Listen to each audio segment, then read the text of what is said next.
May 26, 2024. South China Sea. 11:47 a.m. Commander Jake Mitchell stands on the bridge of the USS John S. McCain, watching his radar screen light up like a Christmas tree. 6 contacts. All Chinese warships. All closing from different directions. His destroyer is alone. 180 miles from the nearest American vessel. Deep in waters China claims but doesn't own. Skipper, we're being boxed in. They're coordinating. Mitchell's jaw tightens. He's been a surface warfare officer for 17 years. He knows what this is. A test. A trap. A message. 6 Chinese warships versus 1 American destroyer. But what China doesn't know, what they're about to learn, is that you don't measure naval power by counting hulls. You measure it by training, by technology, by the will to hold the line. And in the next 18 minutes, the U.S. Navy is about to teach China a lesson they'll never forget. This is what happened when 6 warships tried to drive out the wrong American destroyer. The South China Sea. 1.4 million square miles of ocean. Through it flows 1/3 of global shipping. Trillions of dollars in trade. The economic lifeblood of Asia and the world. And China wants to control it all. Since 2013, Beijing has been building artificial islands, militarizing reefs, installing missiles, creating bases where none existed. They've drawn a 9-dash line, claiming nearly the entire sea, ignoring international law and the rights of 6 neighboring nations. The United States refuses to accept it. Freedom of Navigation Operations. FONOPS. Since 2015, the U.S. Navy has been sailing warships through these disputed waters to prove a point. International waters stay international. China hates it, calls it provocation, responds with increasingly aggressive tactics. Shadow U.S. ships, cut across their bows. Aim fire control radars. Coordinated harassment designed to intimidate, to test, to push American vessels out. And on May 26, 2024, they pushed too far. The USS John S. McCain, DDG-56, an Arleigh Burke-class guided missile destroyer. Named for the senator's father and grandfather, both Navy admirals. Battle-tested. Advanced. But today, she's alone. Her mission: routine FONOP near the Spratly Islands. Assert navigation rights. Show the flag. Return home.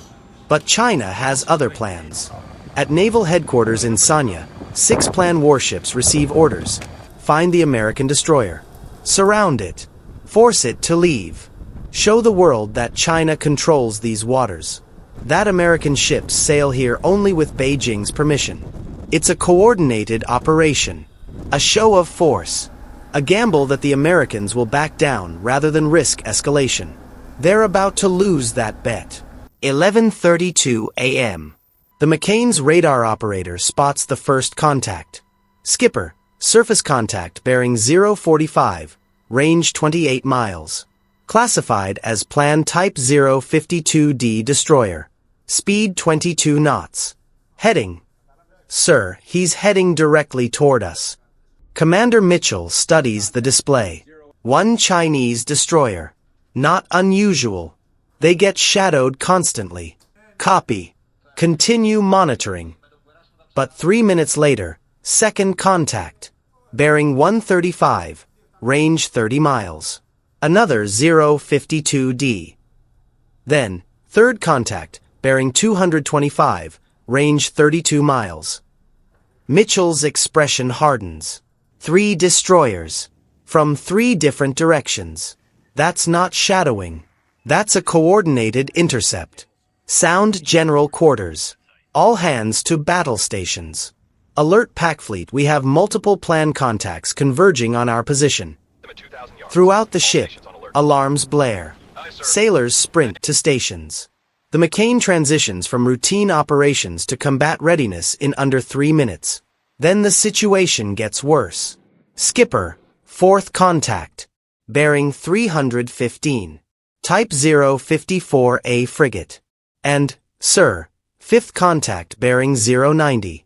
6th bearing 270. Ma'am, we're being surrounded. Mitchell watches the tactical display. 6 Chinese warships, positioned in a perfect hexagon around his ship, each one 25 to 30 miles out. All closing. It's a textbook swarming tactic. Overwhelm with numbers. Create the psychological pressure of being outnumbered. Force the opponent to react, to turn, to run. But Mitchell doesn't run. What's our current position?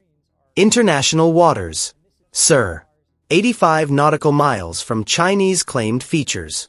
We are operating legally under UNCLOS. Mitchell nods slowly. Then we maintain course and speed. Document everything. I want every radar track, every radio transmission, every maneuver logged. If they want to play games, we're going to play by the rules. But in the back of his mind, a question burns. What happens when 6 warships reach weapons range? 11:41 a.m. The Chinese warships are now 18 miles out and closing. The radio crackles. Mandarin. Then broken English. U.S. warship. You are operating in Chinese territorial waters. This area is not safe for navigation. You must leave immediately to avoid dangerous consequences. Mitchell picks up the handset. His voice is calm, professional, but firm. Chinese naval vessels. This is U.S. warship John S. McCain. We are conducting lawful operations in international waters in accordance with international law. We have no hostile intent but will defend ourselves if threatened. Request you maintain safe distance per call regs. Silence. Then, U.S. warship, this is your final warning. Turn back now or face responsibility for any consequences. It's the standard script. Claim ownership. Issue warnings. Create the appearance of authority. But Mitchell's tactical action officer leans in. Skipper, they're not just talking. Lead destroyer is accelerating. Speed now 26 knots. The others are tightening the formation. They're serious about boxing us in. Range. 15 miles. All 6 ships now visible on the horizon through binoculars. In the Combat Information Center, weapons systems officers stand ready. The McCain's arsenal is formidable. 96 vertical launch cells loaded with Tomahawk cruise missiles and SM-2/SM-6 interceptors. Harpoon anti-ship missiles. A 5-inch gun. Phalanx close-in weapon systems. Against 6 Chinese warships? The McCain could inflict devastating damage. But at what cost? Sir, if they all fire at once. The tactical officer doesn't finish the sentence. He doesn't have to. 6 coordinated anti-ship missile launches. Saturation attack. Even the Aegis combat system has limits. Mitchell knows the math. He also knows something else. China doesn't want a shooting war any more than America does. This is theater. Intimidation. A test of will. The question is, who blinks first? All weapons stations. Stay sharp. But weapons tight unless I give explicit orders. We're not starting a war today. But we're not backing down either. Range. 12 miles. The Chinese ships form a tightening ring around the McCain. And then something unexpected happens. 11:48 a.m. Mitchell's radio operator looks up with surprise. Skipper, we're being hailed on tactical frequency. Sir, it's USS Mustin. They're 22 miles south and closing at flank speed. Mitchell's eyes widen. The Mustin, DDG-89. Another Arleigh Burke destroyer. She'd been conducting operations near Palawan. Now she's racing to support. But there's more. Sir, second contact on data link. USS Fitzgerald, 35 miles northeast. She's moving to intercept as well. 2 more American destroyers. Converging. And then the game changer. Skipper, P-8 Poseidon Maritime Patrol Aircraft checking in. Call sign Reaper, 71. They're overhead at 25,000 feet with full sensor suite active. They've got everyone painted. Suddenly, the tactical picture shifts. It's not 6 Chinese ships versus 1 American destroyer anymore. It's 6 Chinese ships versus 3 American destroyers and an aerial surveillance platform that can see everything within 200 miles. Mitchell keys the radio. Mustin, Fitzgerald, Reaper, 71, this is McCain Actual. Appreciate the company. Maintain formation and continue monitoring. Then he switches to the bridge-to-bridge frequency. Chinese naval vessels. Be advised additional U.S. Navy units are now operating in this area. All vessels are conducting lawful operations in international waters. Recommend you maintain safe separation. There's a long pause on the Chinese side. In the Combat Information Center of the lead planned destroyer, the captain stares at his own radar display. 3 American Aegis destroyers. Advanced anti-ship missiles. Networked combat systems. And a surveillance aircraft feeding them targeting data in real time. His 6 ships? Individually capable. But coordinated naval warfare against the U.S. Navy? They've never done it for real. They've trained, drilled, but actual combat. The Americans have been fighting wars for 2 decades. Their doctrine is proven. Their systems are battle-tested. Their crews know what to do under pressure. And right now, the Americans aren't backing down. The Chinese captain makes a decision. He keys his radio, speaking in Mandarin to his task force. All ships, maintain distance. Do not close further. Monitor and observe only. On the McCain, the tactical officer reports, Sir, all Chinese contacts are slowing. They're maintaining range at 10 miles. They've stopped closing. Mitchell exhales slowly. Maintain battle stations. But hold weapons tight. Let's see what they do next. What they do next surprises everyone. 11:54 a.m. 4-6 minutes. The standoff holds. 3 American destroyers. 6 Chinese warships. All maintaining distance. All watching. Waiting. Then Commander Mitchell decides to send a message. Weapons. I want you to light them up. Fire control radar. Paint all 6 contacts. Simultaneously. 5 seconds. Then cease. It's a calculated move. Not hostile, but unmistakable. The McCain's and /Spy 1D radar, part of the Aegis combat system, is about to show China exactly what they're facing. Weapons free to illuminate. Execute. 4-5 seconds. The McCain's powerful radar locks onto all 6 Chinese ships at once. Fire control mode. The kind of lock you achieve right before you launch missiles. On every Chinese warship, alarms scream. Missile warning indicators light up. Crews rush to battle stations.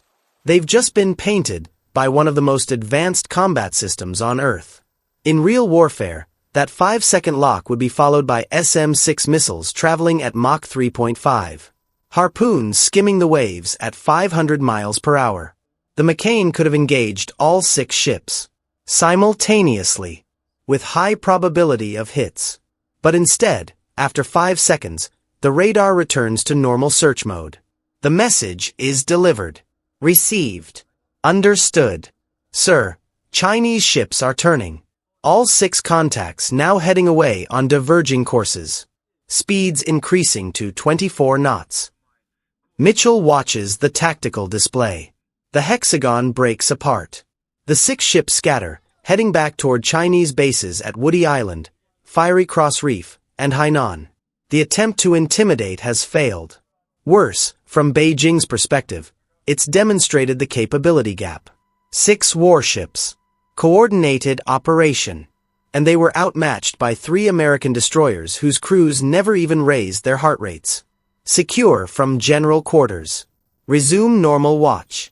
And somebody get me coffee. It's going to be a long transit home. His executive officer grins. Skipper, should we file this as a routine FONUP? Mitchell smirks. Routine. With a side note about enthusiastic Chinese observers who got closer than recommended before remembering they had other places to be. But beneath the humor, everyone on the McCain knows. They just prevented a crisis. Held the line. Did their job. And reminded China why the U.S. Navy doesn't get pushed around. Not by 6 ships. Not by 60. Within hours, The incident reaches the Pentagon. U.S. Indo-Pacific Command issues a statement. Multiple plan vessels conducted unsafe interactions with U.S. Navy ships conducting routine operations in international waters. U.S. forces maintain professional conduct and freedom of navigation rights. China's Ministry of Foreign Affairs responds predictably.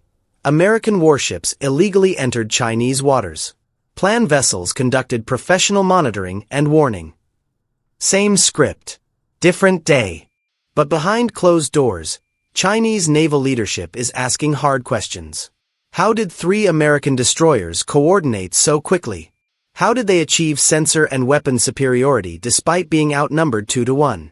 The answers are uncomfortable. American destroyers are networked through the Naval Integrated Fire Control Counter-Air System. They share targeting data in real time. One ship's radar becomes all ships' radar. One ship's missiles can be fired at another ship's targets. It's called cooperative engagement. And it means that counting American warships is meaningless. You have to count the entire networked fleet. For American allies watching, Taiwan, Japan, Philippines, Australia, the message is clear. When the U.S. Navy says it maintains freedom of navigation, it means it. With force if necessary. For China, the lesson is equally clear. Numerical advantage doesn't equal tactical superiority. Not against the world's most experienced, most technologically advanced navy. But perhaps most importantly, for the crew of the USS John S. McCain, a ship that carries the name of American military heroes, the day proves something fundamental. When you're trained right, when your technology is superior, when you're willing to hold the line, numbers don't matter. 6 ships tried to intimidate 1 destroyer, and learned why the U.S. Navy has ruled the seas for 80 years. Not through intimidation, through competence. Today, the USS John S. McCain continues her patrols. South China Sea, Philippine Sea, Taiwan Strait. Wherever international law permits, she sails. And China continues its attempts to control waters that don't belong to them. Building islands. Making claims, sending warships to harass and intimidate. But something changed after May 26, 2024. Chinese warships still shadow American vessels. But they keep their distance. They watch. They monitor. They don't surround. Because they learned the difference between having ships and having a navy. China has ships. Lots of them. Modern ones. Advanced ones.